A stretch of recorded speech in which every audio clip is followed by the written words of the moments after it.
নীলফামারী সৈয়দপুর বিমানবন্দর থেকে বিপুল পরিমাণ টাকা সহ ঠাকুরগাঁও জেলা জামায়াতের আমির বেলাল উদ্দিনকে আটক করেছে আইনশৃঙ্খলা বাহিনী। নীলফামারীর পুলিশ সুপার জানিয়েছেন, জব্দকৃত টাকা গণনা চলছে। প্রাথমিকভাবে অন্তত 50 লাখ টাকা রয়েছে বলে জানিয়েছেন তিনি।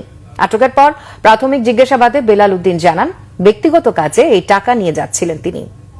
যিনি আটক হয়েছেন তিনি তার মোবাইলের যে ফেস বা ক্যামেরা ফেস মানে দেখাচ্ছি আপনাকে, আপনি দেখেন যে সেই ব্যক্তি যিনি আটককৃত যে ব্যক্তি, আপনারা ক্যামেরার মাধ্যমে দেখেন, আপনি দেখতে পাচ্ছেন যে আসলে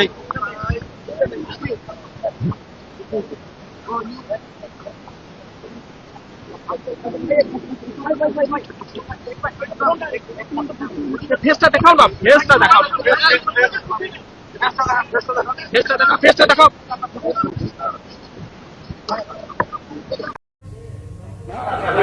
আমার নাম হচ্ছে বেলাল।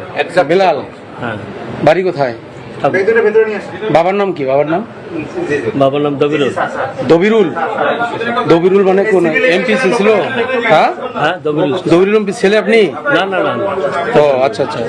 আর কি গ্রামের নাম কি? গ্রামের শহরে হাজিপাড়া, ঠাকুরগাঁও সদরে প্রপারে বাসা? শহর। হ্যাঁ। কি করেন আপনি?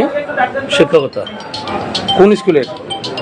কলেজে? সালন্দা। হ্যাঁ, ঠাকুরগাঁও সালন্দার কলেজের শিক্ষক আপনি? আচ্ছা, কত টাকা আছে? টেলিভিশন, আপনার আমার সবার কথা বলে।